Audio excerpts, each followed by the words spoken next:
With threats to our nation waiting around every corner, adaptability is more important than ever. When conditions change without notice, quick strategic thinking is crucial. And with obstacles consistently impending, determination is essential in overcoming them. It's this willingness, decisiveness, and resilience that sets Marines apart. With our fighting spirit, we don't just fight battles, we win them. Marines are the constant our nation counts on to fight the unknown. And through adaptable problem solving, we do just that. Learn more at Marines.com. It's only a kick, a jump, a block. It's only a serve. It's only a tackle, a run. It's only for the fans. After all, it's only pressure. You got this.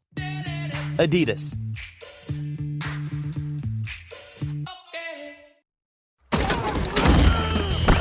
Welcome to the College Football Survivor Show, where playoff survival is always on the line. Here are your co-hosts, Doug Lesmerises and Shehan Jeyarajah. Back on the Wednesday show, thanks to you guys for joining us. Recording this Tuesday night so soon after the rankings were released that we're skipping the Gary Barta conference call this week. Normally, Shehan and I, you and I are on there grilling. Gary, we say. Gary! I know there was a story in The Athletic this week about how, being the college football playoff selection committee chairman is like the most dangerous job in the world because people call your mom and tell her that her son is a terrible person. So I get it. We're not here to make fun of Gary Barta. But, Shehan, these rankings on Tuesday night, we're not going to spend a lot of time on them. We're going to dive into the quarterback rankings for the playoff contenders. And we're going to kick a couple teams out of the discussion because we like kicking teams out. They moved, but they moved in a sensible way, so we don't have a lot of complaints. Yeah, no, I'd agree. I mean, I think that Cincinnati moved up to 4, which is something that we anticipated. Ohio State finally has a legitimate victory after beating Michigan State, so I think that they fairly moved up. Alabama, they was ranked ahead, and now I think that Ohio State has a trump card with that Michigan State game. I didn't have a whole lot of complaints. And as everybody knows from me, I love complaining about the committee. So if I don't have any complaints, I was amused to still see Arkansas at number 25. But other than that, I don't have any big complaints. Nice to welcome Clemson back to the rankings. Yeah, how about that? They're smoking Wake Forest. I almost feel like you should jump off this pod and get back on the call just to ask Gary Barta a question that is along the lines of, Gary just wanted to say, great job, no complaints. I'll hang up and listen. It's not a question. They could use that. It's a tough job. They could use that. No, I mean, the funny thing is, right, and you mentioned that great story in The Athletic about being the chairman of the committee right now. The funny thing about it, right, is that when you look back and you think, man, what that guy said doesn't make any sense, it's sometimes important to remember that he doesn't necessarily believe it, right? That he's speaking for a body of 12 people. I think that it's felt that the committee's been a little bit more on the same page, just based on how they've spoken. I can disagree with some of it. I think that if you beat a team head to head 2 weeks ago, you should be ranked ahead of them, but nothing's actually mattered to this point too bad. So far, I think relatively speaking, so good. I also would like to apologize to Kirby Hokut's mom for perhaps insinuating at some point over the years that Kirby Hokut is a robot. So I apologize to that. I didn't actually get to read that whole story. I don't know if any of the committee chairmen said, sometimes people tweet that I'm a robot. And if they did say that in that story, then that would have been me. And for that, I apologize. Our shadow committee, again, we're getting down to it. This is the thing, and I think voters are dumb, but I do think reality brings you together. And when I was an AP voter, and I voted very, very, very differently than everybody, and I was a huge resume ranking guy, and I went only by wins, and I had Houston number 2 after week 1 year, that kind of stuff. People thought I was nuts. Lo and behold, by the end, I don't like to think that my ballot started to look like everybody else's. Everybody else's ballot started to look like mine. Because guess what? At the end, you vote on resume. So it's like in the beginning, if you're not voting on resume, well, then by the end, you've changed because you're not putting USC in just because they're famous. You go by record. So we're at the point, Shehan, where like our shadow committee isn't going to have a lot of difference with the committee because there's only certain ways you could go. So the real committee, Georgia 1, our shadow committee, which is your vote, my vote, and the texter vote, agrees. Ohio State 2 for the real committee. Shadow committee agrees. Our shadow committee has been higher than the real committee on Cincinnati all along, but we got closer. We got closer this week. So the real committee, Bama 3, Cincinnati 4, we're flip-flopped. Cincinnati 3, Bama 4. Michigan 5, we agree. Then we flip-flop again. Real committee is Notre Dame 6, Oklahoma State 7. We have that flip-flopped. We have Oklahoma State 6, Notre Dame 7 on our shadow committee. And then Oklahoma's last. That's only the 8 that I voted on because we're going to do some stuff here in a second. Oklahoma actually behind two-loss teams with the real committee, which goes back to what we talked about on Tuesday, which is that the committee hates Oklahoma. Yeah, and I think that, not very many differences, like you mentioned. I don't think that there's really any differences that aren't going to be worked out in some way. We talked about Oklahoma State, I believe, on yesterday's show, and I think that they have a really great shot if they win their last 2 games to make the college football playoff. Now, Alabama beating Georgia is certainly a wrinkle that I think we're all going to have to deal with in one way or another. But I don't think that Oklahoma State stays ranked behind Notre Dame if they pick up 2 more top 10 wins, right? I just don't see that happening. So none of the differences are meaningful at this point. I will be curious if Oklahoma does win this game over Oklahoma State this weekend, where they rank next week to see if they're close enough to be able to jump Notre Dame and even, getting into the conversation of Alabama. But again, to this point, I don't think that there's anything to look at that's not going to be handled. And I didn't even mention Michigan, who, until you beat Ohio State, I just am going to assume that you're not going to. Yeah. No, I mean, it's just one of those things. That number 2 spot is Big Ten champ. Yeah. If it's Michigan, then Michigan's going to go right there, I think. Yeah. So that's what that is. That's what we've said all along. It has come around, and this is no offense to anybody, but they were having a discussion on ESPN as the rankings came out, and they're talking about things. And I was like, man, this discussion sounds familiar, but yet not quite as good as something I heard before. And I was like, oh, right. That was the Tuesday podcast that we did, where we talked about the race for number 4, except we could do it in depth with great analysis. And Kirk Herbstreit had like 20 seconds to do it. So if you're like, oh, that's a good 20-second analysis, man, you would have loved the Tuesday podcast. Apple Podcast subscribers, you pay $2.99 for the month. You get all the Tuesday podcasts. 75 cents a podcast to get that Tuesday show. Go to Apple, stick your thumb in the thing. I don't know. A robot comes and stamps your thumb. Come on, man. What year is it? We're using our faces now. Catch up. Don't do the thing. Anything with your face is Russia. Don't do the thing. Don't do the thing. Which model do you look like? It's Russia. Did you do that? You didn't do that, did you? Your face is in a Russian data bank right now. They're going to clone you. That's not what Face ID is. No, they have it. It's over. We're done. But no, people are paying with their face now. Come on, get with the times. I will say that I, at times, if I don't have my media credential, I at times have tried to use my face as my media credential, which is sort of like, don't you know who I am? I don't need a pass. My face is my pass. But that's my only Face ID. I'm not putting my face in a computer screen. I'm not putting it in a phone. You're not getting this face. This face is for my wife, and that's it. Your face is being broadcast across the internet right this very second. All right, I'm turning off the Zoom. This is Squadcast. Squadcast. Delete face. That didn't do it. Siri, delete face. All right, I'll get rid of it later. Let's kick people out because we can't talk about college football without hurting people's feelings. We have 10 people in our current playoff discussion. 2 of the teams that are in our discussion lost last week. I asked the texter, should 9-2 Michigan State be kicked out of our playoff discussion? Michigan State lost big time to Ohio State. The texters, 94% yes. 6% want to keep Michigan State around. Shehan, you want to keep around 2-loss Michigan State? Pass. Goodbye, Michigan State. Unanimously booted. 9-2 Oregon. Blown out by Utah last week. Do you want to keep Oregon around or do you want to kick them out? 94%. Same 94%. Kick them out. It's the same handful of people who for some reason want to have 2-loss teams in our discussion. Shehan, Oregon. Keep them around or kick them out? I want to meet that 6%, I guess, but my answer is no. Yeah, we're down to brass tacks though, man. Like if you can't actually make the playoff, we don't want to talk about you. There are 8 teams that can make the playoff. And it is very clear and very interesting. Alabama and Georgia, they're going to play each other. Ohio State, Michigan, they're playing each other on Saturday. Oklahoma and Oklahoma State, they're playing each other on Saturday, and they might play each other again after that. And then Cincinnati and Notre Dame, they've already played each other. And the winner of that game is in better shape than the loser of that game. But neither of them have lost another game, so they're both still around. That's it.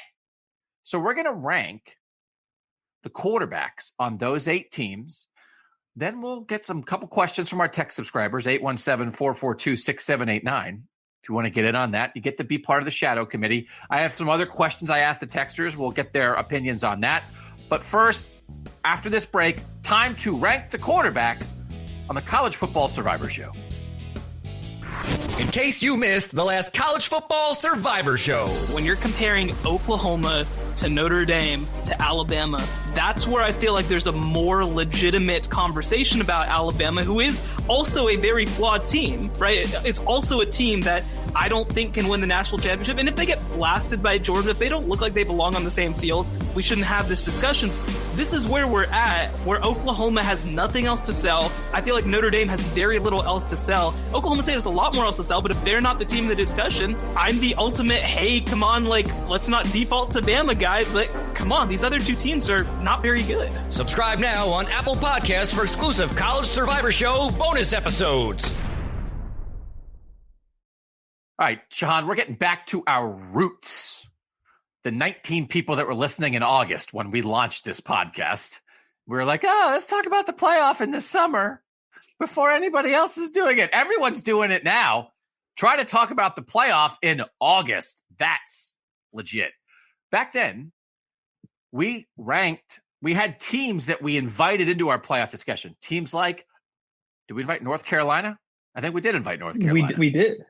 Actually, no. We considered North Carolina. I said no. I said get them out of here, and I was absolutely right the whole time. Well done. Yeah, we considered a lot of teams that weren't very good. We talked about maybe LSU at some point, although I think we didn't put in LSU because you said something like LSU is terrible. They are. So, and you were right. So many fired people. We would talk about fired people, except we have all of December, and we'll have time to talk about fired people for sure. I was mapping out our December strategy. It's actually pretty good, I think, because it's like, I think we're going to do like a, after they pick everybody, we'll do like a surprises and disappointments from a playoff perspective. Then I think 1 week we break down one semifinal. The next week we break down another semifinal. The next week we make our picks for both games and they play. So it's actually, we'll just knock them out in one day and hold them for a month and drop them in for people. Nothing will change. Change all shirts. Yeah. So anyway, back then, we were ranking the teams that we deemed contenders on best defense, best coach, easiest schedule, best quarterback, that kind of thing. So we're getting back to that. There are like 3 things I mainly want to talk about. There's sort of like the guys at the top, who's the best of them, who has the best chance to like carry their team to a national title per se.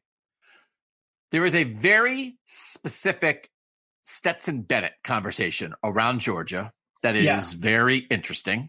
Yes. And then there is the idea of, and I did some research on this, in this era, do you need a great quarterback to win a national title or to make the playoff? I kind of broke the quarterbacks of the playoff era, of the playoff teams, the 28 quarterbacks, into win because of quarterbacks or win with quarterbacks. Because listen, if you're in the playoff, they've won with you. You have a certain level of competence, but are they winning because of you, right? And I'm trying to figure out which of the current teams have win because of quarterbacks and have win with you quarterbacks. Because there have been a lot of win because of quarterbacks in the playoff the last 3 years, Shehan. I think you could argue every playoff team of the last 3 seasons, Mac Jones, Joe Burrow, Trevor Lawrence, Justin Fields, Ian Book, Kyler Murray, Jalen Hurts kind of stuff, is a win because of quarterback.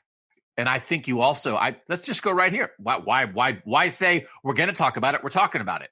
I had come around to the idea of if you want to make the playoff, you have to have a win because of quarterback. Is that right or is that wrong? I think that that's usually right. I think that this is a really weak year for quarterbacks. Now, I think that some of that is because you have so many good defensive players coming back for maybe 4th or 5th years of eligibility. But I mean, it was a fun experiment putting together this ranking, because once you get past 3, to me, there's this huge drop off, right? Like you've got like 2 or 3 guys who are legit, maybe borderline Heisman Trophy types. And by the way, the 3 who are on this list might not be who I think deserves to win the Heisman. They might not be who I think deserves to be the first team All-American. They're not guys who I think that I'd necessarily take in the first round of the NFL draft. That's just who happens to be really good right now.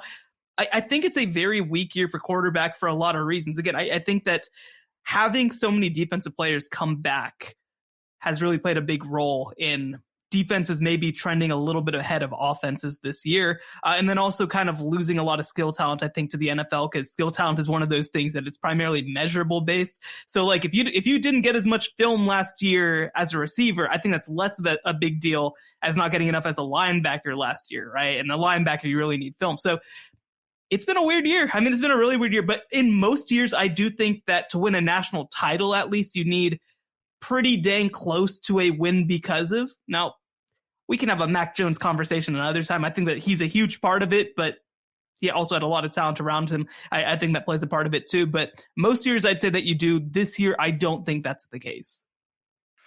And the hard part of the win because of discussion, and whether you need it or not, is that Bama won a bunch of titles with win-with quarterbacks, yes. Right? And so they established this formula that now they have gone away from, yes. Frankly.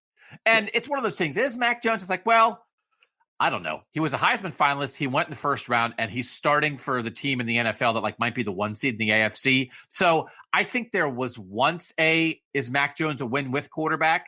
And there was such great talent on that Alabama offense that I think maybe they could have won with a win-with, but I think he probably was a win because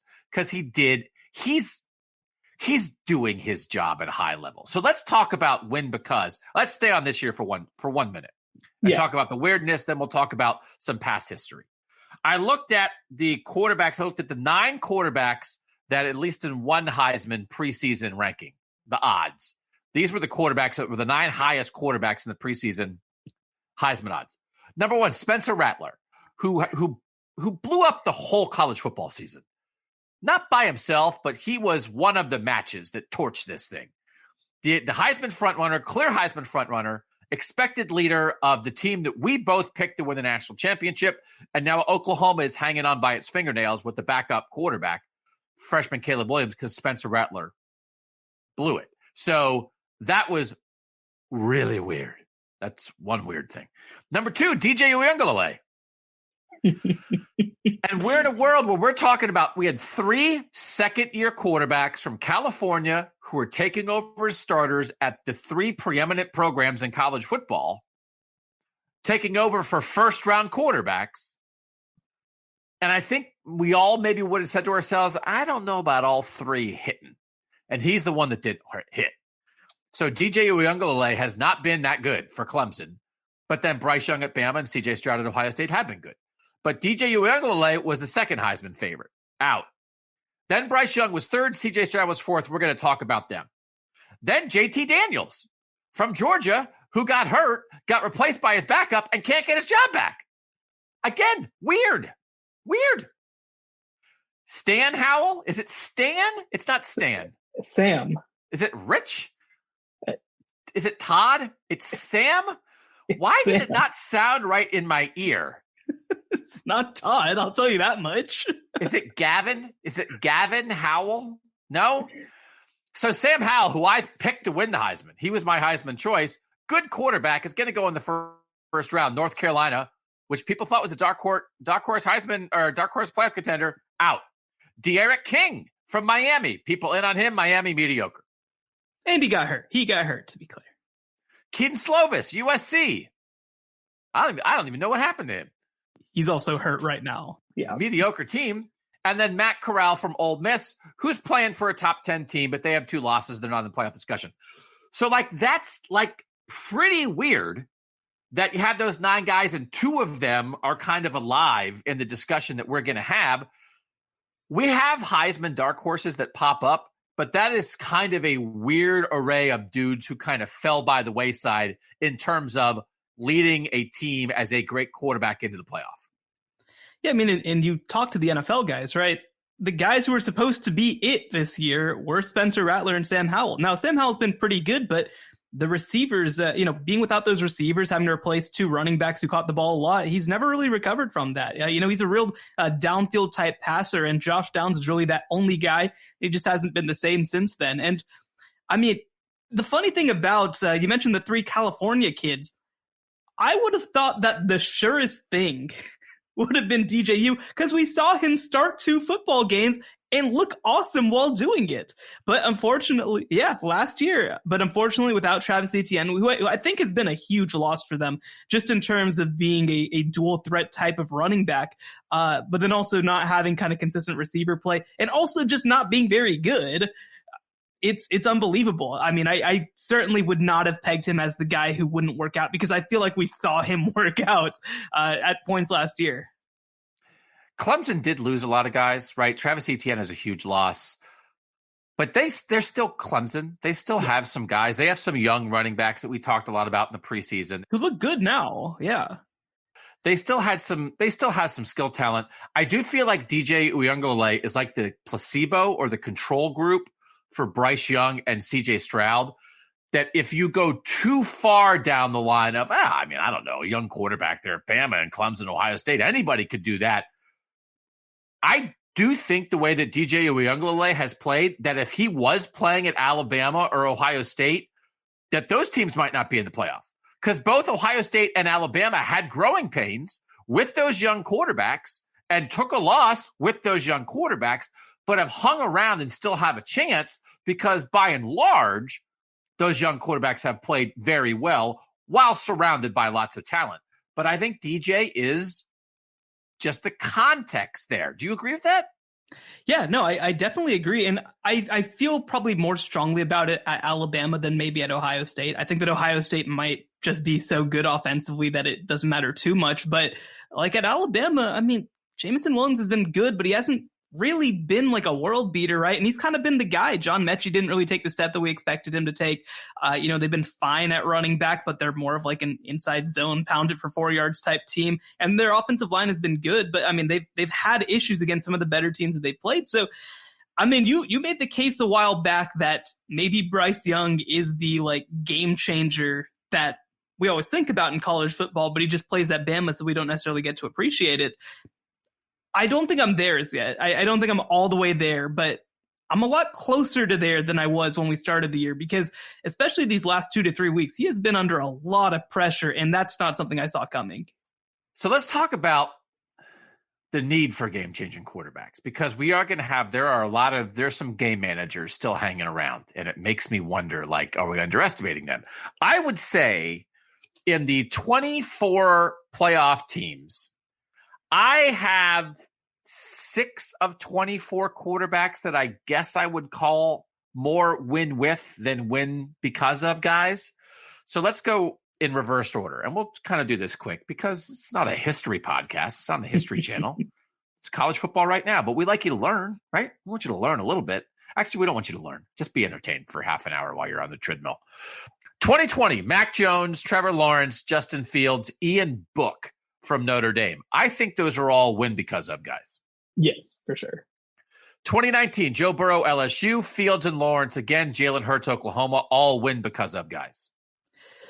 There's a whole long Jalen Hurts discussion for me to have, and we're not going to have it here. Really? He finished second in the Heisman race that year.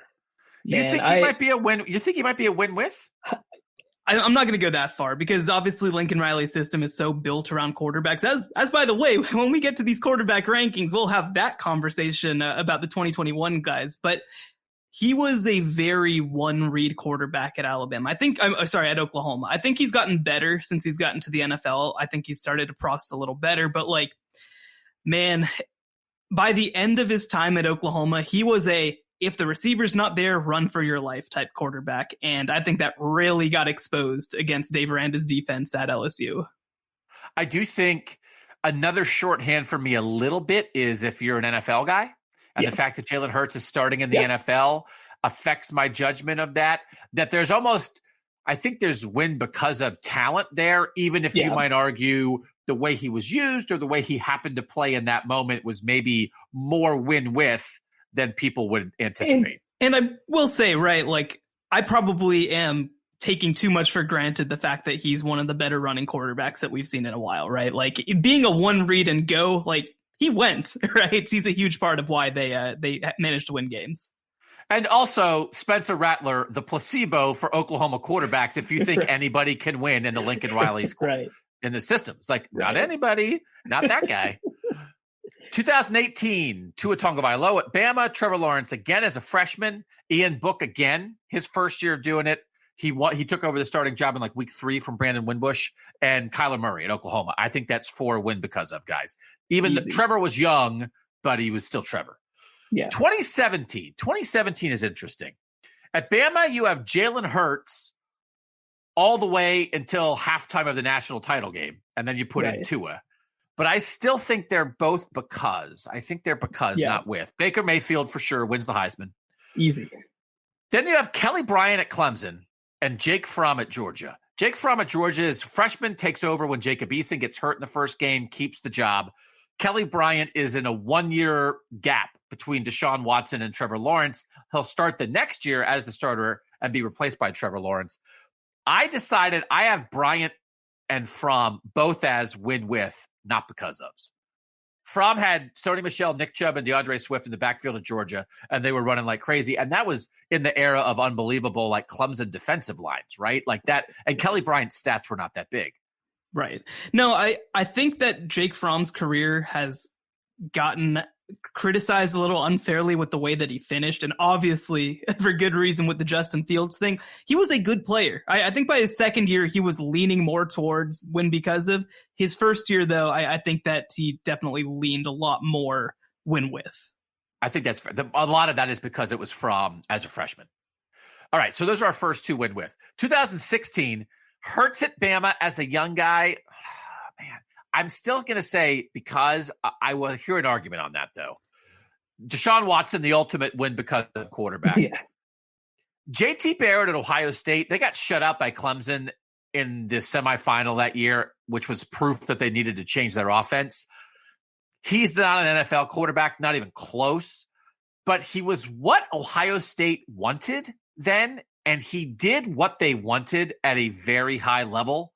So I will say win because he did what was asked of him. He ran it a lot.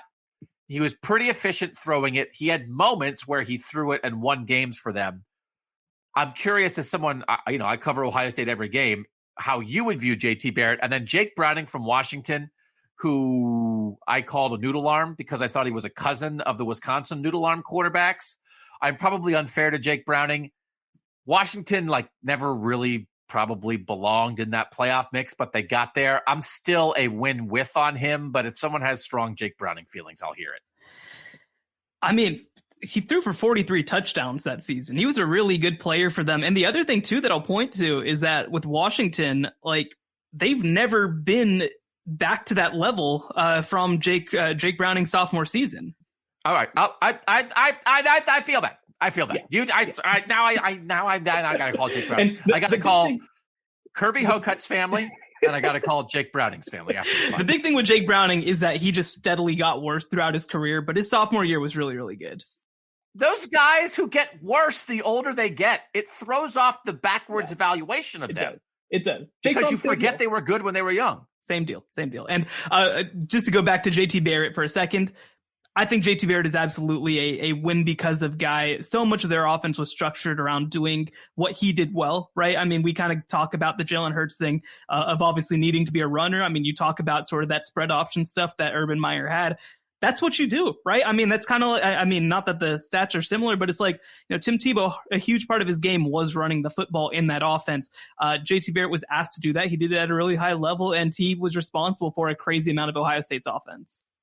Okay, that was good to hear because that's what I would have thought. But Again, I didn't know what someone who's a national guy but not covered Ohio State every week would think. Okay, 2015, Deshaun Watson, Clemson again? Definitely yes. Baker Mayfield, Oklahoma? Definitely yes. These two I'm a little less sure of. Connor Cook from Michigan State. Whew. So Connor Cook, like, Michigan State beat Ohio State that year when Connor Cook didn't play. Like, he didn't play that night, and they won anyway. Connor Cook was a guy, again, like Connor Cook when Michigan State beat Ohio State in the 2013 Big Ten championship game, there was some decent amount of because of Connor Cook right there. By 15, like I think he went in the third round of the NFL draft and stuff. Michigan State was doing some pretty good stuff defensively. It's kind of like the no-fly zone era, like D'Antonio kind of do it. I don't know. I'm on the fence on him. And then Jake Coker at Alabama wins the national championship. I would call him a win-with quarterback, except in the national championship game against Clemson and Deshaun Watson that both teams scored in the 40s. He threw for like 350 yards and beat Deshaun Watson. So I think he might have been a win-with right up until the point where they needed him to be a win because of, and then he was. So then I don't know what to do with that. Yeah, he's very much a win-with. I mean, he is like the prototype for the win-with. Well, I guess AJ McCarron is really the prototype for the win-with. But you know, Jake Coker, I mean, he had a great game, like you mentioned. I'm not going to rewrite his whole career because of how it ended. The flip side of the Jake Browning argument, with Connor Cook, they won because of their defense, man. They had one of the craziest defenses in recent memory. I remember actually, it was funny because I was covering Baylor at the time, you know, as a student out there, and they had like these crazy offensive numbers where they're just, you know, averaging 680 yards a game and 70 points a game. And then I'd like look at the NCAA stat column, and be like, how is Michigan State holding teams to 230 yards a game? That's impossible. How is that real? So, I mean, that's Michigan State, right? Like that's what they did. That's what they do. Connor Cook, now he was good enough, which I think that they didn't have somebody who was good enough for basically any other year for the rest of the D'Antonio era, but he was along for the ride. And like in 13, I think he was better, right? The other guys, again, who might have peaked early in his career. They beat Iowa 16-13 in the Big Ten championship game. That was like Le'Veon Bell, I think, right? And they had like Jeremy Langford back in the day. Like they had some really good running backs. So like he was the guy who managed everything and he did it really well. I'm not going to take into account, I can't remember who brought up the criticism that his teammates didn't vote him a team captain and that's why he should fall in the draft. I'm not going to do all that. But, you know, I mean, they had some really good quarterbacks for him too, with Brian Hoyer and with Kirk Cousins. He was kind of just more of like okay, the defense is really elite, so we're going to achieve even more. LJ Scott was the guy I was thinking of, I think, in 15. He had LJ Scott 22 carries for 73 yards in the Big Ten championship game because that's how Michigan State and Iowa played. Connor Cook in the Big Ten championship game, 16 of 32 for 191 and a pick. So we'll win with him and we'll win with Coker. 2014 first playoffs, Jameis Winston, Florida State, Marcus Mariota, Oregon. Those are two Heisman winners. So they're because of. The JT Barrett, Cardale Jones combo kind of worked out perfectly for Ohio State. Again, they were pretty stacked with NFL dudes. It might be hard to like make an argument for your third string quarterback because, again, they thought Braxton Miller was going to be the starter at the beginning of that year. So they played their second string guy all year. Then he got hurt. They played their third string guy in the playoff and they won the national title. I get maybe not thinking those are win-with guys. So I don't know. I'll yield to you on that, even though I covered every second of those games. And then to me, the ultimate win because of guy is the guy that I just almost could not believe it when we got to that playoff semifinal and I covered that in person. And I was like, this is the Alabama quarterback? And it was Blake Sims, who was like a converted linebacker or something. And was like a great leader and smart and tough. And my goodness, how is that the quarterback for the number one seed in the first college football playoff year? Remarkable. So he was definitely a win-with guy. Where are you on the Ohio State guys? Yeah, I think that they're definitely win because of guys. Now, the run game is a huge part of that, right? But I think that, you know, the way that their offense is structured, and I think that's a big part of it, right? Because you look at Alabama, their offense back in the day was structured in such a way that they could kind of get away with, all right, you're going to throw an 8-yard out, but we're mostly going to run the ball. We're mostly going to bowl teams over. I'd compare it more, we'll again get into it, to the Georgia situation this year, where they're really trying to do one thing and they more need a quarterback to kind of take care of business elsewhere than they need to like go out and do things. I don't think that's the case for an Ohio State offense. I don't think that you can get away with not having a guy, even if it's just things flowing through him, you can't get away with having a guy who isn't dynamic, because that's how the whole system is built. No, I agree with that. And again, those two we're talking about win with quarterbacks for Bama in 2014 and 2015. You know what helps that? Derrick Henry. Yeah. Quite helpful. Yeah.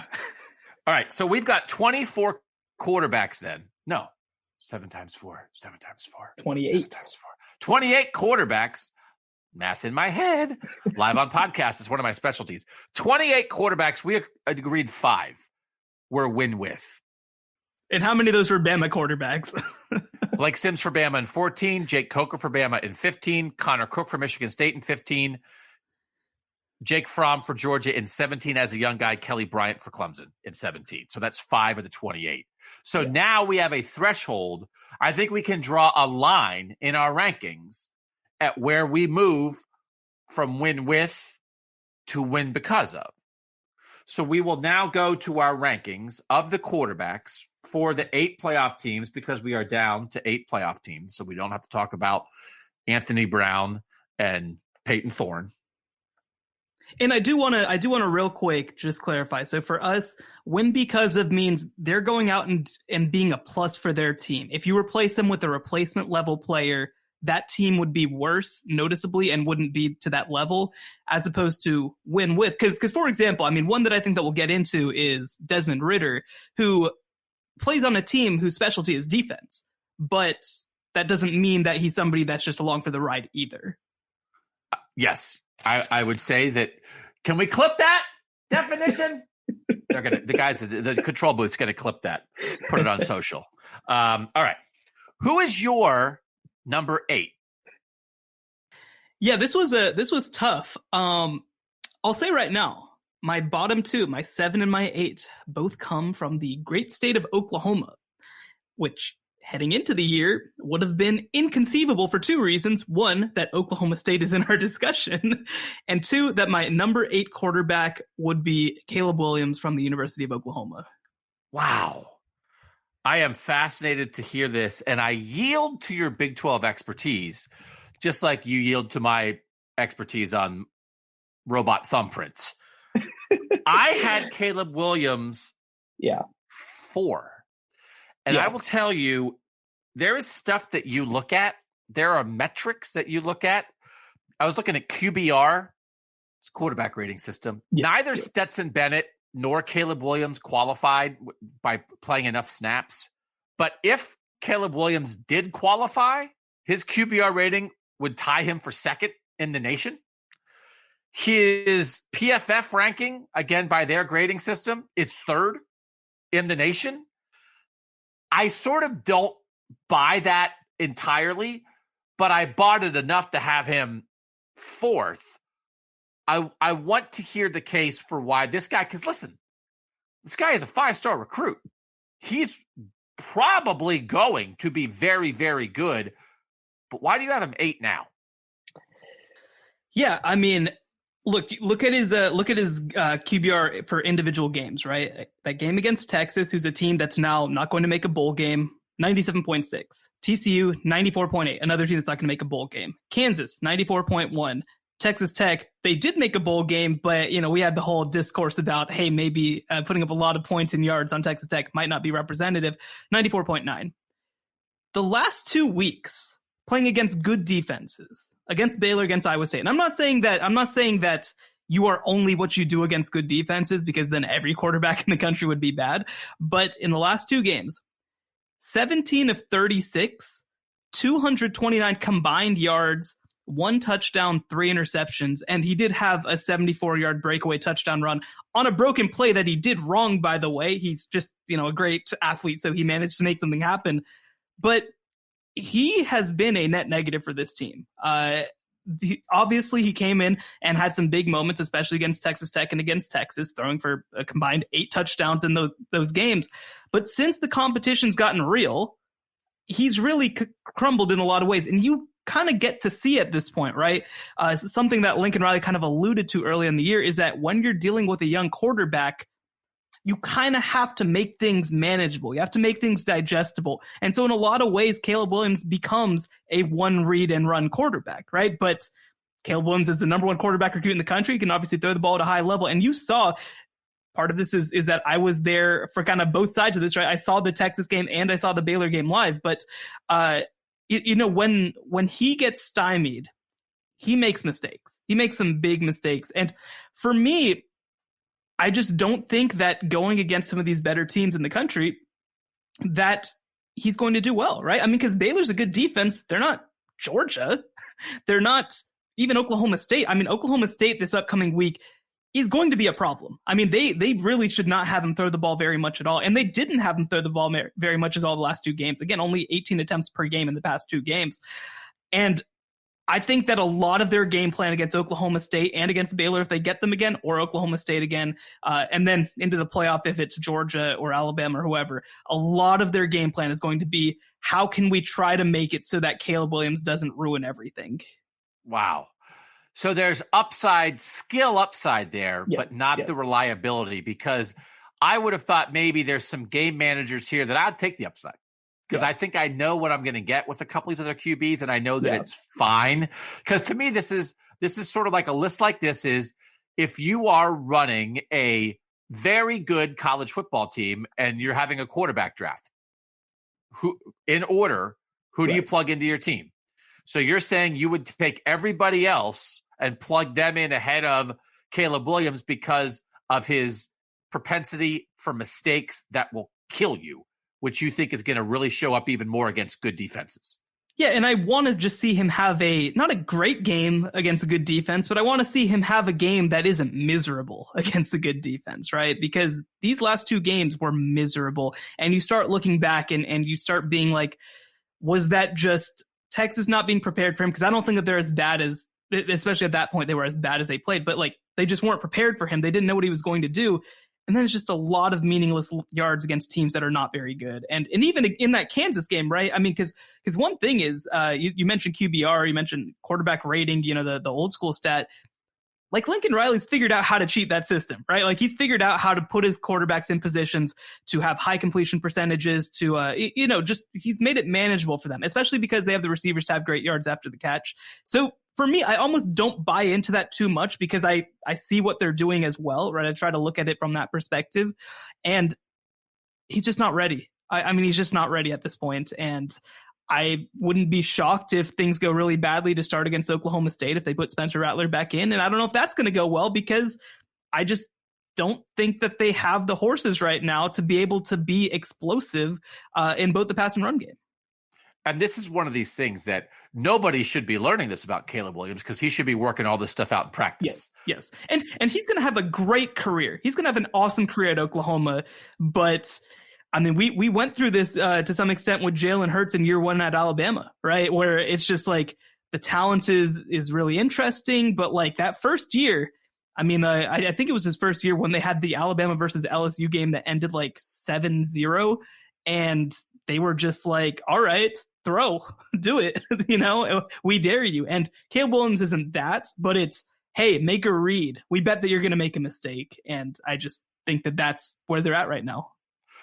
Happened at Ohio State with Braxton Miller in 2011 when they thought Terrell Pryor was going to be a senior. He left. They end up playing Braxton Miller, and it's like he's a true freshman, and he is not really ready for it. He's spectacular in moments, but consistently, like especially early in the year, he had some trouble. And again, this is not about Caleb Williams. Caleb Williams should not be being forced to do this. This is about Spencer Rattler and Lincoln Riley and the Oklahoma program that was like, freshman? Could you try to save us, please?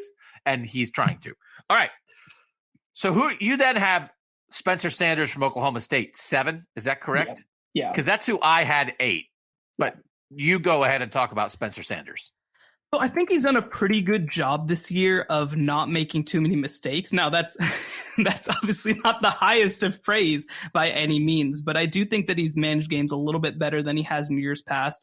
He has less interceptions than he's had in years past. Now, his completion percentage is down a little bit from last year. He's only had about 60%, but I think he's doing a better job of picking his moments. And the other thing, too, is that I think that the Oklahoma State staff is doing a really good job of trying to limit his mistakes. I mean, they've run him 100 times already this year, which was as much as they ran him all of 2020. And he's at 417 yards and 5 touchdowns. So he is a little bit more of a dual threat guy than a lot of the guys that we're going to talk about on this list. Still very much he's just there for the ride, and they've really relied on their running back, Jalen Warren, who's been fantastic, and Oklahoma State's defense, which is incredible. I mean, it's really, really, really good. I can't wait for it to play Oklahoma. But I think that he has just made fewer mistakes. Now, he hasn't had the big games that Caleb Williams has had, but I guess it sort of comes down to, right, does bum slaying, does putting up numbers on bad teams mean more to you, or is it what they do when they're kind of faced with something? I mean, did you say bum slaying? Bum slaying. Yeah, slaying bums. Is that like a Big 12 saying, or did you just invent that? No, I feel like I tended to hear of it back in the day when, I'm a big Bulls fan. Back in the day when Carlos Boozer would always go off against teams that sucked, and people would just call him a bum slayer. And you know what? It's okay. We won 62 games that way. Wow. Okay. So, I don't know. We're like in Game Manager. This is the game managers. These are the win with guys. So I don't know what I want. Yeah. Because I kind of don't want any of. I actually don't want any of. Like, not really. Yeah. You know, it's like, can I have Stan Howell? I know it's Sam. I'm just making fun of myself. Can I have Matt Corral? Can I have these other guys? Can I have Malik Willis? You know, can I have these great quarterbacks? Can I have Kenny Pickett? All these great quarterbacks who are on teams that have nothing to do with the playoff. And it's like, well, who would you rather have? How do you rate Spencer Sanders versus Jack Cohn versus Cade McNamara? And it's like, none, but I have to. So I didn't really have a lot of conviction with my Jack Cohn, Cade McNamara, Spencer Sanders rating, but I made Spencer Sanders 8th. I made Jack Cohn from Notre Dame 7th, and I made Cade McNamara from Michigan 6th. So who did you have right ahead of Sanders? That's interesting. I am much higher on Jack Cohn at this point than you are. I had Stetson Bennett up next. Okay, let's hold the Stetson Bennett conversation. So you have Bennett 6, Stetson Bennett from Georgia. Who do you have 5? I have the Cade McNamara, JJ McCarthy combination. And then you have Jack Cohn 4th. So let's talk about Jack Cohn. Yeah. He had trouble early. Yes. And the Cincinnati loss, he was 14 of 22 for 114 yards and a pick. Does not really do anything with his legs. Battled some injuries, had like a finger issue, right? Like he was playing through some stuff. But he has kind of got in this little efficiency mode. The last 6 weeks, he's completing like 75% of his passes. Against Georgia Tech on Saturday was like sort of the ultimate where Jack Cohn is right now. 15 of 20 for 285 and 2 scores. He threw 29 passes against Navy. But the first 3 games of the year, he threw 35, 33, and 30 passes. And they beat Florida State in overtime, Toledo by 3, and then Purdue by 2 scores. And then he threw 29 against Wisconsin and barely completed half his passes. They still somehow won because Wisconsin's quarterback play was worse. And I think they said to themselves, you know what we shouldn't do? Ask Jack Cohn to throw it 30 times. Is there something else we could do? Like, I don't know, ask Jack Cohn to throw it 20 times. And now the last 2 weeks, Jack Cohn is 15 of 20 both weeks, and they're smoking people. Notre Dame has scored 55, 28, 34, 44, 31, and 32 in the 6 games since the Cincinnati loss. But this feels like ultimate with, not because of territory, right? I mean, this is a defense that has come around. This is Kyron Williams in the backfield. This is Mike Mackey at tight end. They didn't get any awards credit this week. Notre Dame's all mad about it. I want to hear, though, Jack Cohn should be 4th on this list. explanation from you because it intrigues me. Yeah, well, I appreciate that you called him Mike Mackey instead of Mike Mayer, because you're very upset, of course, that he wasn't nominated for the Mackey Award. He shares a name with the award, and yet they didn't nominate him. No, Mike Mayer is awesome. He's a really, really good player. He's torn people apart this year. He looks like Gronk. Like he looks like, I don't know how anybody could cover that guy. So maybe could the Mackey Award look up and see if people put Mike Mackey instead of Mike Mayer, and that's why he didn't make the finalist list? I don't anticipate that happened, but I can certainly look into it. No, I mean, I think that Cone is very much a win-with guy. I actually think that 5 of the guys out of the 8 on this list are at this point, to me, win-with guys. But Cone has been really consistent, 18 touchdowns, 5 interceptions. He's completed 67% of his passes. And he mentioned, since they kind of settled down a little bit on the offensive line, since they've kind of gotten a little bit of their run game back, he's been super efficient. Completed over 70% of his passes in 5 of his last 6 games. He proves, in some of these moments that you can trust him to make big throws in big situations. He's won close games at several times this season. So, I think that he has been aggressively solid. That's what I'd say about him, is that he has not been the reason that they have been close or losing any game. He has just been more than good enough anytime they've asked him to do anything.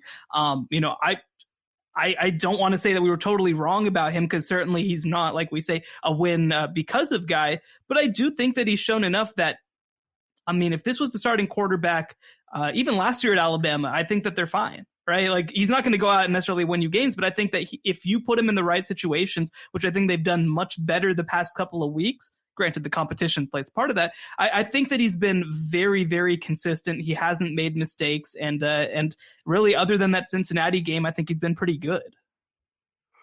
Interesting.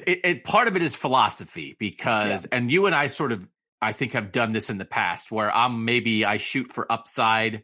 Yeah. And you shoot more for steady certainty. And so if you're asking me, all right, we got to go win a game, you want Cone or you want Caleb Williams? I was like, I'll take Caleb Williams, because I don't know, maybe. And it's like, what you're getting with Jack Cone, which is, but you're like, I know what I'm getting with Jack Cone. And I'm like, I know what I'm getting with Jack Cone. So you have Cone 4th, I have him 7th. I have Caleb Williams 4th, you have him 8th. So that's our disagreement there. I think the Cade McNamara discussion at Michigan is along the lines of the Jack Cone discussion. Yeah. I had Cone 1 spot below McNamara on my list. You had Cone 1 spot above McNamara on your list. J.J. McCarthy does fold into that. A couple weeks ago, Jim Harbaugh played Cade McNamara the whole game against Penn State, but then Cade McNamara threw a sidearm pass against Maryland and hit a guy in the head and he got deflected. And Jim Harbaugh took him out, was like, what are you doing? And put J.J. McCarthy in. Yeah. So I am anticipating some J.J. McCarthy, who's the 5-star freshman for Michigan, this week against Ohio State. But it's going to be Cade McNamara when it matters. He threw for more than 300 yards in the Michigan State game. He does get a little sidearmy sometimes. He's like a lot of Big Ten quarterbacks. He's kind of like Sean Clifford at Penn State. He's kind of like Adrian Martinez at Nebraska, who's unfortunately going to miss his last game of his career against Iowa on Friday. They can show you something. But, man, the next play, they literally might hit one of their linemen in the butt with the pass and get it intercepted. So that makes me a little nervous with McNamara, which is why I had him 6th. I had him behind Stetson Bennett. I want to get to Bennett. So do you disagree with what I'm sort of saying about McNamara to any large degree? No, I think that I feel like you get that little bit of upside with J.J. McCarthy, right? I kind of folded them in a little more. Which maybe I should have done that with JT Daniels, right? It seems like we're not going to see him. I've been waiting all year long, basically. Well, here we go. If we're going to go on the Bennett discussion, we got to go. Bye, Cade McNamara. This is amazing. This is the ultimate story of this college football season, is that Georgia is riding with its lesser talented quarterback, I think because they're afraid to rock the boat. Well, by the way, congratulations. That means that JT Daniels is about to go to Ohio State and be a top 15 pick in the NFL draft. Oh. Georgia fans are turning off this podcast right now. Don't make Justin Fields jokes in the middle of their national title run. It's not fair. So I do. I at times, again, I have done a Stetson Bennett voice. It's kind of like a foghorn leghorn thing as I'm a hedge fund manager. I'm a hedge fund manager here to lead the Georgia Bulldogs to the promised land. And then I will take your 401k and lead it to the promised land as well. He's going to be the national championship quarterback, and like people are going to throw that in my face for the rest of my life. I can't believe it. And Georgia can't believe it. He was their third string. He wasn't even their backup starting the year. He was their third string guy. But two things are happening. One is they don't want to rock the boat. So JT Daniels is healthy. He played the second half against Missouri a couple weeks ago. Like, he's healthy, and they're not playing him. And the other thing is, they keep talking about it. JT Daniels can scoot a little bit. And they like the mobility of Stetson Bennett. Excuse me, not JT Daniels. Yeah, JT Daniels, no scoot. No scoot for him. Stetson Bennett can move. He can move in the pocket. He scored a touchdown, a broken play the other day, got in the end zone. And they seem to like that. And it's one of those things, again, they probably like it because with any great defense, how do you beat a great defense? Oh, you have a dual threat quarterback who can move a little bit, whatever. That's what everybody thinks. That's what everybody's always said about Alabama.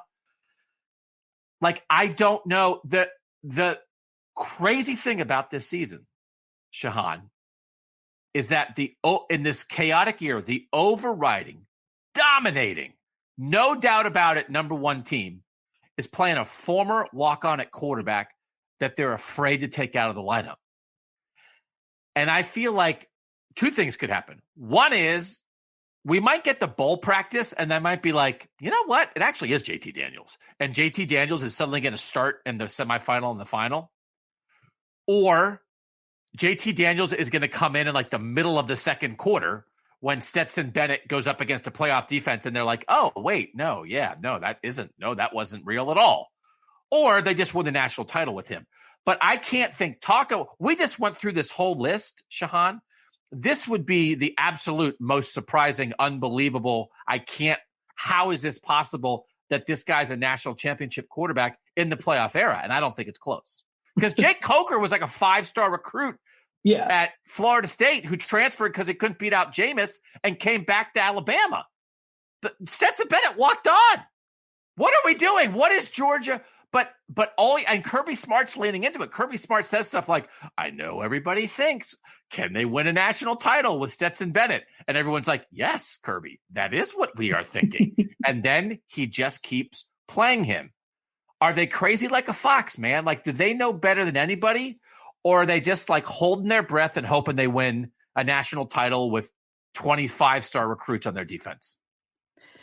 Yeah, I mean, I think that we look at the teams that have won a national title with the guys who are along for the ride. I mean, the real only example that we have of it is with Alabama and Jake Coker. And that's kind of what it looks like, right? It looks like a quarterback who is allowed to basically just exist. And that's what Stetson Bennett does best, right? I mean, he stands tall in the pocket. And I'll tell you what, he breathed. I mean, yeah, all of these things. I'll tell you what, if Georgia were to, God forbid, not win the national title because they wanted to hand the ball to Stetson Bennett to run the ball instead of Zamir White, then they're going to burn down the facility. They're going to tar and feather Kirby Smart. No, but I get it, because Stetson Bennett hasn't done anything to lose the job. And JT Daniels, to be fair, when he has played, he's not been awesome. He's been pretty good. I mean, it's mostly been in reserve, of course. And his real only kind of significant time were the games against Clemson and against South Carolina. He hasn't really played a ton since then because of injuries, because of other things as well. But like, I don't get it. No, I get the idea that you don't want to rock the boat, but I just have a hard time believing that Stetson Bennett is just so popular. I mean, yeah, maybe he's doing everybody's taxes. I don't know. Maybe that's what it is. But I just have a hard time believing that like Brock Bowers is going to be like, man, I miss those soft throws. I miss him being able to know exactly where I am. And you know, the other thing that I will say too, right, is that Georgia basically has made it 11 games, and they'll make it through 12 because this is not going to become a factor then either. They basically made it through 12 games without revealing any of their passing offense, without like revealing anything to put on tape. Is that the plan? Like, is the plan that they're going to go play the SEC championship game and then install a completely brand new offense before the college football playoff that literally nobody has ever seen in their life except for like a couple games at the end of last year? Like, is that the plan? I don't know what the plan is. I don't know if they know for sure what the plan is. It is one of those things. I think everybody from the outside, and we don't live in Georgia, says this, and like everybody around them's like, oh, you don't get it. Everybody loves Stetson. His last six SEC starts, because he started against like Chattanooga last week. That doesn't count. Starts against Arkansas, Auburn, Kentucky, Florida, Missouri, Tennessee. He played basically, I think, the whole game in all those except the Missouri game. Average game, 13 of 20 for 197 yards. 8 carries for 40 yards on average. But they scored 37, 34, 30, 34, 43, 41, which is more than enough with this defense. So if that's it, so I think they like the mobility. I think they think he works the play action pretty well and can take a couple shots off their run game.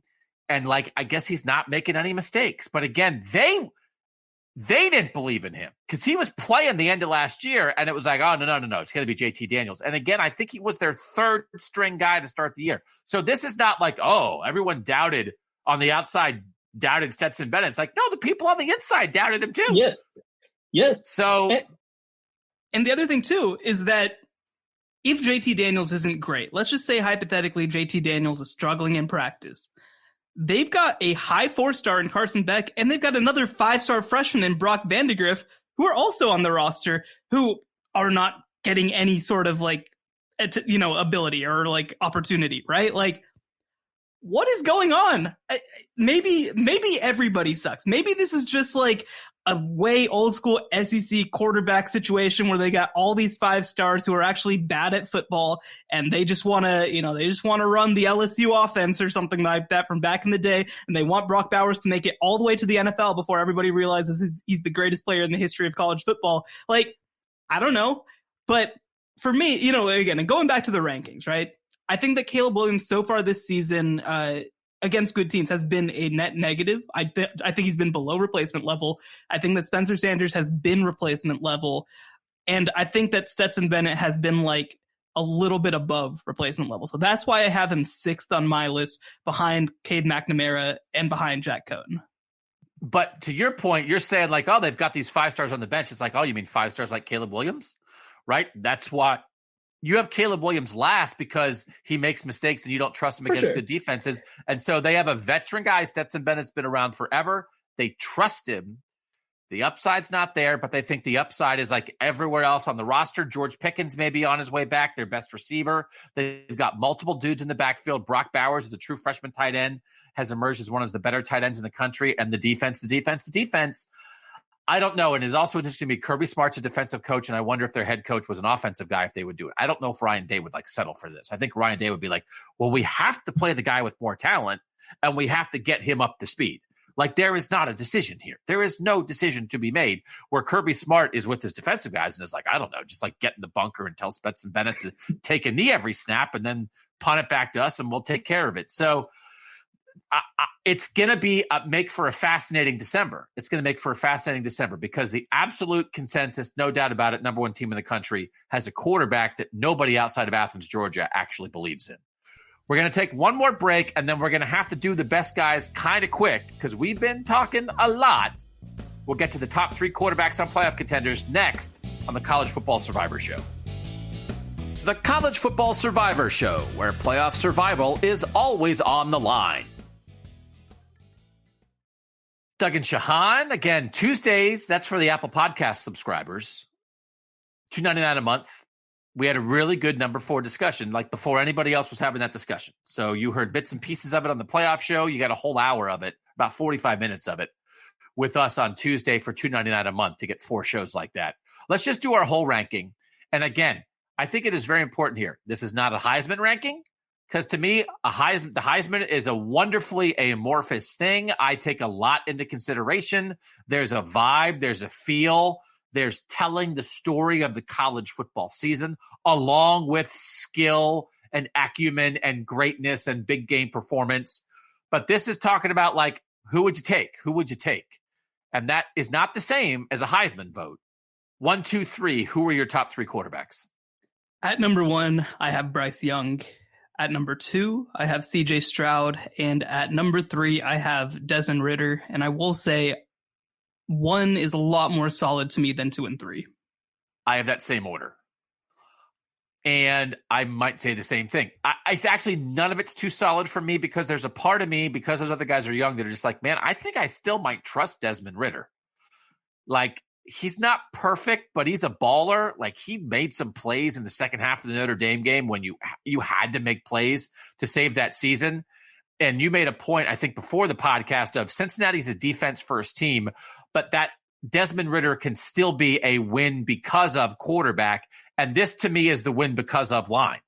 That we're talking about 8 playoff contending teams, and only 3 teams have win because of quarterbacks, in a world where we've said 23 of the previous 28 playoff teams had win because of quarterbacks. So we're already guaranteeing ourselves that we're going to have at least one win with quarterback in the playoffs this year. We haven't had a win with quarterback in the playoff in 4 years, and we might have more than one. But Ridder, I think, clearly is a because of how smart he is, how reliable, what a leader, dual threat, run and pass, control that offense. I would absolutely trust him in a big game. Yeah, no question about it. And I think that, he's not the guy who's going to necessarily stand and deal from the pocket. He can, right? I mean, Mel Kiper loves him, right? Like, NFL draft boards like him in some ways more than college people do in terms of as a passer, but it's that he gives you everything, right? I mean, he doesn't make mistakes. He can make plays with his legs. He can throw on the run too. When he's been under pressure, he's done a good job of handling that and finding open receivers. And you do have the opportunity to use him in some of that zone read stuff as well, especially with a running back as good as Jerome Ford. So he is one of the steadier quarterbacks in the country who still has a lot of upside to me. Now, again, to move on to Bryce Young, I think that Bryce Young has had to kind of be that Alabama offense in a lot of ways. They don't have that foursome of receivers that they had a couple of years ago, where we're talking 4 first-round NFL draft picks. Jameson Williams is a really good player. I think he has played himself into the first or second round. John Mechie's been fine. I don't think he's been the guy that we maybe expected him to be. I think that they'd be in big, big trouble, honestly, if Jameson Williams did not transfer from Ohio State to Alabama. Again, they don't have an explosive running game. They've got a steady running game. And I think that their explosiveness has had to come from Bryce Young. And again, when you look at some of these advanced metrics, you see the amount that he's under pressure. That's not what you expect from an Alabama team, right? You expect an Alabama team to be able to kind of do what Georgia does and kind of just stand back there and do their thing. Bryce Young's had to throw on the move. He's had to throw accurately. He's had to throw to receivers who aren't necessarily open. And I think he's done a really good job of it. I agree with all of that. Bryce Young does not run a ton, but he just feels a little more slippery to me than CJ Stroud is. Yes. It has been kind of a running joke. Like, we were at Ohio State with CJ Stroud about, is he going to run? Why doesn't he scramble more? Why doesn't he do it in the zone read? And Ryan Day, who's running an NFL offense. It's sort of like, as much as the spread and some running quarterbacks have now gone to the NFL, and so many quarterbacks in the league can run now. Josh Allen can run, and Kyler Murray can run, and Carson Wentz can run, and Lamar Jackson can run. Like, it's very common to be able to run. Trevor Lawrence in college would kill people with his legs at times. Justin Fields, really dangerous when he needs to be with his legs. But yet, I think with Ryan Day at Ohio State, it's sort of like, well, that's not, like, what are you talking about? Like, that's not what the point is here. The point is a guy who can deliver the ball to playmakers. So that's why I would have Young slightly ahead of CJ, because he's going to, against Michigan, he's going to face Agent Hutchinson. He's going to face David Ojabo, 2 potential first-round guys in the defensive line. And if we wind up with Georgia, Ohio State has a really good offensive line. They've done a good job handling some defensive ends. They handled George Karlaftis, who's a first-round guy from Purdue. They, of course, didn't have to face Kayvon Thibodeau. But I don't know. I'm not 100% sure what under severe pressure CJ Stroud's going to look like. But actually, he's probably just going to look like, I'm just going to get rid of the ball to Garrett Wilson and Jackson Smith-Njigba and let them run with it.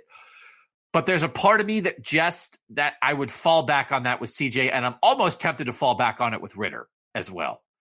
But I do think CJ Stroud played his best game against Michigan State. I thought he exhibited a mastery of the craft, moving safeties with his eyes, understanding where to go with the ball, putting the ball on guys' hands that, yes, sometimes they're open. Often those receivers are open by 3 and 5 yards, and he has 4 dynamic playmakers on the field with him every single snap, and what a wonderful thing for a quarterback. But as Ryan Day said after that game, CJ's also special. He is playing very well. Now, when we get to have a Heisman conversation, that's a different conversation. I would slightly taste Bryce Young. I think I completely agree with you.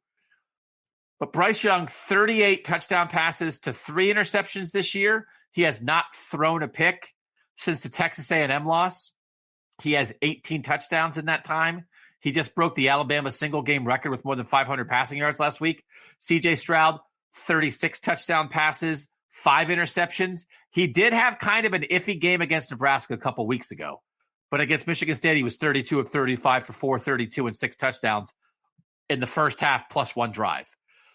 So I do think can you see a case if someone said, no, CJ Stroud should be number 1, even though we have Bryce maybe convincingly, would you hear a CJ Stroud case?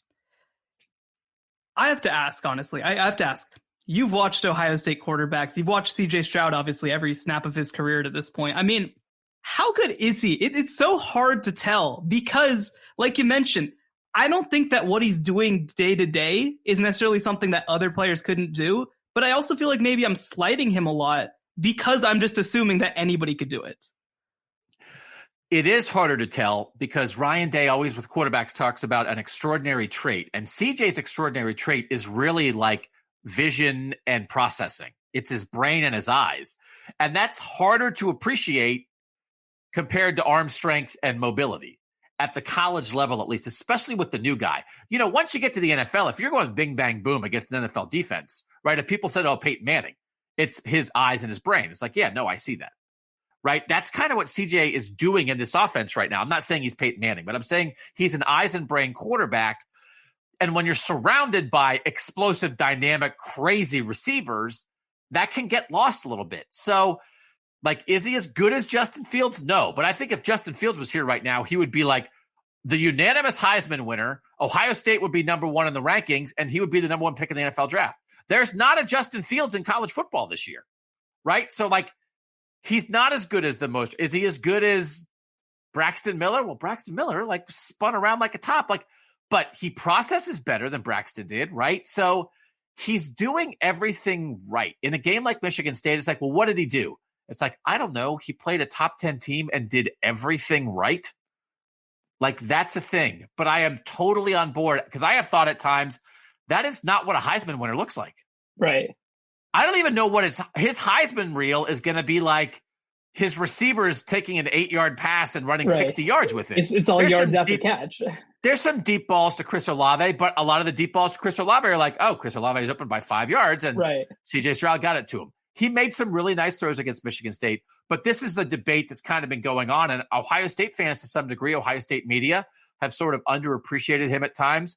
But at some point, you just have to say, man, he's putting up huge numbers, he's winning, and he's making the right decisions. Yeah, and I think for me, right, it'll be interesting. Obviously, I expect Ohio State to beat Michigan this upcoming week, but I'm curious to see him against that Michigan defense where he is having to make throws under pressure, where he is having to sidestep in the pocket, because that's not something he had to do against Michigan State, right? That's not that kind of team that Michigan State is.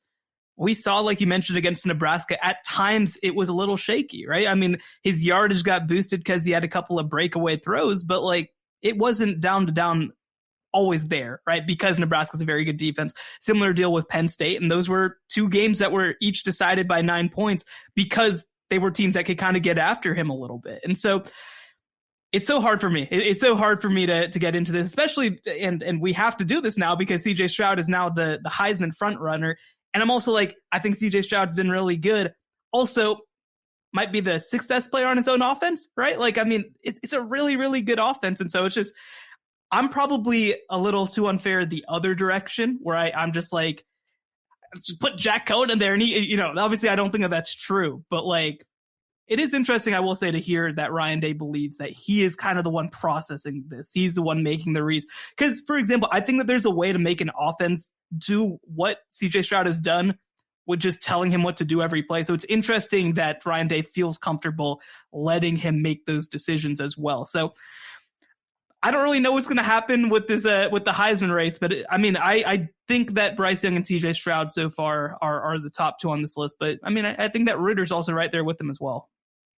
Yeah, I think they should all probably wind up in New York. I think if things, if their quarterbacks of playoff teams or close to playoff teams, it's like, oh, duh, who goes to New York?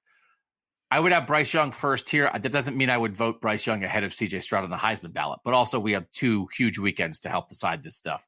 In the end, Shehan, we both have Bryce Young first. We both have CJ Stroud second. We both have Desmond Ridder third. You have Jack Cohn fourth. I have Cohn seventh. I have Caleb Williams fourth. You have Caleb Williams eighth. You have Cade McNamara / JJ McCarthy from Michigan fifth. I have him sixth. I have Stetson Bennett of Georgia fifth. You have him sixth. I have is it Stan Sanders? What's his name? Steve? Chad? Gavin? Spencer Sanders of Oklahoma State. You have him seventh, and I have him eighth. That's not a shot at Spencer Sanders. It's a shot at me being old and forgetful. Let's quickly run through a last couple survey things. We're not going to get to questions, and I apologize. I'll try to answer some of them on the text. We just talked too long. I like the quarterback ranking, though. I thought that was fun. We got the Shadow Committee. Let's make our picks for this weekend. Ohio State's favored by 8 at Michigan. Who wins? Who wins, Shehan? Ohio State or Michigan? Ohio State. I just show it to me, Michigan. Hey, it's been, 10 years at this point. I'm not picking against it until it happens. I think that Michigan is well coached. I think they have a plan. I think they have a chance to run the ball, not turn it over, control time of possession, and keep the Ohio State offense on the field. They're going to get after the passer, but Ohio State's offensive line is really good. I just don't necessarily think they're actually going to be able to stop Ohio State's offense when Ohio State's offense is on the field. I actually think 8's kind of low for that line. So I'm also taking Ohio State. The Texters, 94% taking Ohio State. Oklahoma State favored by 4 at home against Oklahoma. Who wins? Shehan. If Oklahoma State doesn't win this game, we're just fold the program. What's the point? Because they're so much better than Oklahoma, but they also have not beaten Oklahoma since 2014. It is extremely in their head. Mike Gundy overall is 2-14 against the University of Oklahoma and has never beaten Lincoln Riley. It better change this weekend because Oklahoma State is the better football team. It is. It's hard. On the football, right? On the football, how could you pick against Oklahoma State? But that intangible stuff is real. I'll take Oklahoma State also. Texters, 64% picked Oklahoma State. I also asked the Texters just for their top 3. I know I do the top 3 for our quarterbacks would be the same. The Texters, again, with an Ohio State lean, CJ Stroud, 1, Bryce Young, 2, Desmond Ridder, 3. CJ Stroud pretty convincingly number 1 there. Not a huge shock. And then I just wanted to get where the Texans are on Cincinnati because I like checking in on that. I asked, will they finish 13-0? And if they finish 13-0, will they make it? 96% said yes, they'll finish 13-0. 93% said yes, they will make it if they are 13-0. In conclusion, with the rankings out right before we recorded, I feel like Cincinnati is in very good shape. We said it last week. We said it on Tuesday. And do we remain in agreement on that, Shehan? Yes. Then we'll get out of here. We went too long, but we were talking quarterbacks. That's what happens when you talk quarterbacks. On the Tuesday show, we had a really fun Oklahoma State, Oklahoma, Notre Dame, Tulas, Alabama discussion. I would encourage you to check that out if you like this podcast at all. Again, we do it every Tuesday, every Wednesday. This Wednesday show is always free for everybody. It's the College Football Survivor Show. Make sure you read Shehan's work at CBS Sports. And for now, for Shehan Jeyarajah, I'm Doug Lesmerises, and that was the College Football Survivor Show. The College Football Survivor Show, where playoff survival is always on the line.